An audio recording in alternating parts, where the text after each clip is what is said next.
Ladies and gentlemen, what's going on? Welcome back to the channel. It's your boy Ryan here. Shout out to all the new subs. Welcome to the channel. This right here is something that I do every morning, every day. Pretty much, I try to do. It's PlayStation news as well as gaming news. So obviously, appreciate everybody again for the love and support. Appreciate everybody. I will be live streaming later on today. I'm gonna have a Q&A. So if you guys are new to the channel, you guys can ask me questions and vice versa. All the older subs, vice versa. You know, you can tell me what's on your mind, talk, vice versa. So. You know, we're going to be gaming later on today, playing some Crash, and, you know, it's going to be fun. It's going to be fun. But let's go ahead and get into this gaming news. I'm a little late, I know. Okay. Tekken 7 DLC character has been confirmed for winter, and it is Geese Fury. It's from Fatal Fury's Geese Howard, I'm sorry. So, there you go. He's going to be in here. Now, I think he looks cool. I saw the reveal. He looks cool. The thing is, though, the question is, who are they really going to keep adding to this game? They have Akuma in here. I mean, are they going to add Ryu, Mr. Bison, stuff like that? Are they really going to add a bunch of random characters in this? You know? It's crazy. Like, they're legit throwing characters in here that you would least suspect to be in here. But that's cool, though. I mean, I know a lot of people are hyped for it, so that's awesome that you get to play as him. Excuse me. It's going to be interesting. It's going to be interesting. A lot of my friends saying the game is great, so we shall see, man. We shall see. Alright, Horizon Zero Dawn Update 1.31 has been released and the patch notes are now available. And it fixes general bug fixes, obviously. The new Game Plus and Ultra Hard Mode fixes have been implemented. The progression issue has been addressed. Basically, it was just one level. It's called Deep Secrets of Earth. Basically, you would get stuck in this room after you do the power puzzle. And yeah, you would get stuck in there, especially if you leave the enemies like guard and get alive, you would get stuck. So that right there they fixed. And in order for that fix to take effect, you gotta reload the game, by the way, for it to work, which is kind of weird. And other fixes for crashes and text fixes. So there you go. There you go. Okay, Kingdom Hearts 3 keyblade transformations have been revealed. All right. Excuse me, let me read this quote.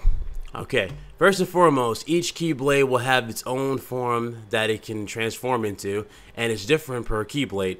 There are at least 2 different forms it can take. For example, in Toy Story, you saw the giant hammer and then the drill. Another one was at the beginning of the trailer where you saw Sora shoot arrows and it then turned into a bazooka. So there are 2 different forms. It also has multiple layers in terms of transforming. You start out with your first phase of transformation. And if you successfully connect your combos, the next transformation will happen. That's cool. Let's see. Okay. Elsewhere, Nomura-san briefly touched on the inclusion of summons in Kingdom Hearts 3 in previous games. Players were able to summon various characters in the midst of battle to aid Sora in combat, including the likes of Aladdin's Genie, Final Fantasy VII's Cloud Strife, and Peter Pan's Tinkerbell. If I could provide a glimpse, I've made it more pretty. Not just the literal modeling, but it's more about how we're expressing it that has become more pretty, he said. So there you go. All links are in the description below, by the way, so don't worry. If I don't read anything you want me to read, you can see it there. Okay. Obviously, you read the title, but, oh boy. PS4 continues dominance over Xbox One with Final Fantasy XII. Final Fantasy XII leaps to the top of the UK chart, signaling another victory for software sales on Sony's platform. Check out the top 10, okay. So number 1 for Final Fantasy on Sony's behalf, Zodiac Age number 1. Number 2 is Call of Duty Infinite Warfare. And so basically, there was a discount, I think, for Infinite Warfare, and it came out on top of Crash. Crash Bandicoot is number 3. Overwatch is number 4. GTA 5 is number 5, which is crazy. GTA 5 is still selling this much, but it's a good game. I can't deny it's a good game. Forza Horizon 3 is number 6. Minecraft Xbox Edition is number 7. Wipeout is number 8, Horizon is number 9, and Injustice 2 is number 10. So there you go. There you go. Okay. The coup de grace. Last bit of news I got for you. and we all pretty much called this, but let's go ahead and read this. All right. PS4 Pro price cut could be on the cards as Sony competes with the upcoming release of Xbox One X. Analysts believe it could be slashed to $350. Sony will cut the price of the PlayStation 4 this holiday season in order to remain competitive with the Xbox One X and Nintendo Switch. Morgan analyst Michael Pachter has said. Speaking to Gaming Bolt, Pachter says that the format holder will slash its high-end console to $350 in North America and will also cut the price of the regular PS4 model to $250. PS4 Pro pricing cut incoming. I don't think Microsoft is all that competitive, said Pachter. That's funny because Phil Spencer seems to think they really are competition, but hey, there you go. That's what happens, guys. That's what happens, man. That's what happens. Xbox One S is priced the same as the PS4, and I don't think they are competitive at all with the Xbox One X, currently priced $100 more than the PS4 Pro. Ouch.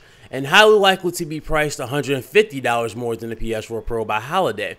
My guess is Sony will cut the everyday price, PS4 price to $250 and the PS4 price to $350 this holiday. And Microsoft will be too expensive, so Sony will keep its price advantage this holiday.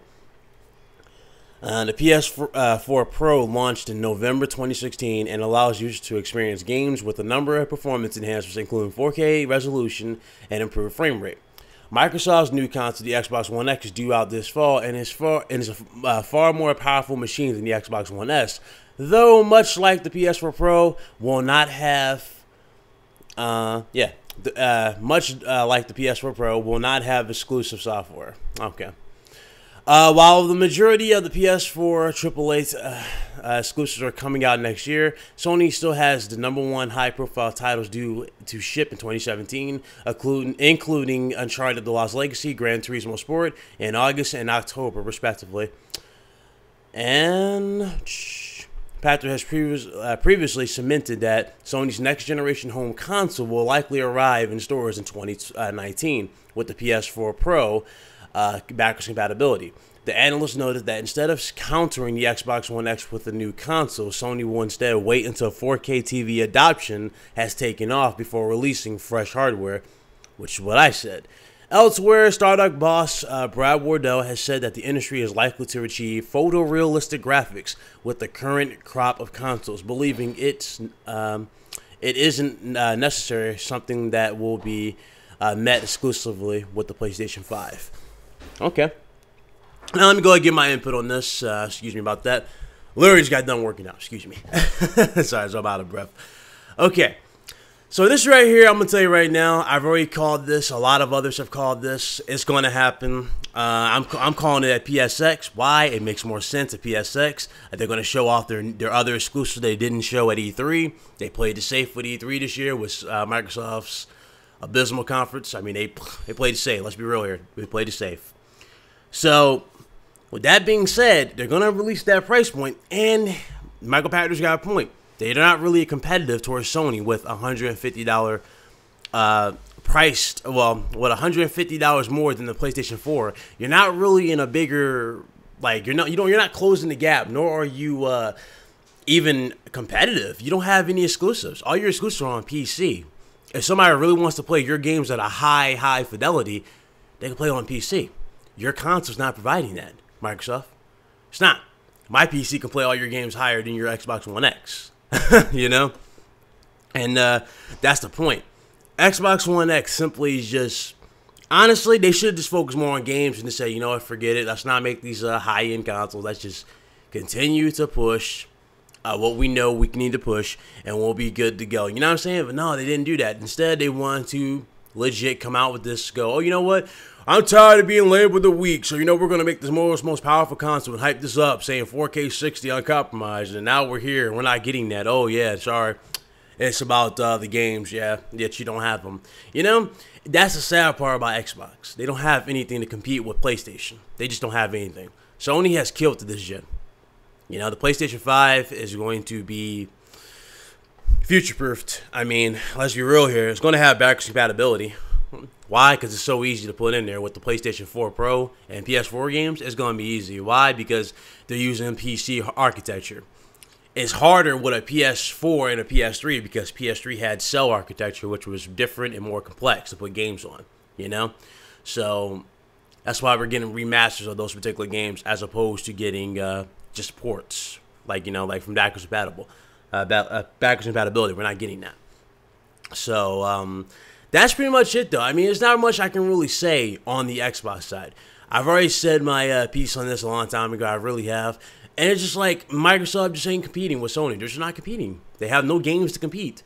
They have nothing. They literally have nothing. You know, Super Lucky Tales, really, guys? No, it's not enough. That's not even close to enough. It looks like a fun game, but it's not competing with games that Sony's got coming up. The rest of the games are going to Sony anyway through multiplayer because they're multiplayer games like Anthem and all that crap. Yeah, that's on PlayStation. Crackdown 3. Nobody's hyping up Crackdown 3.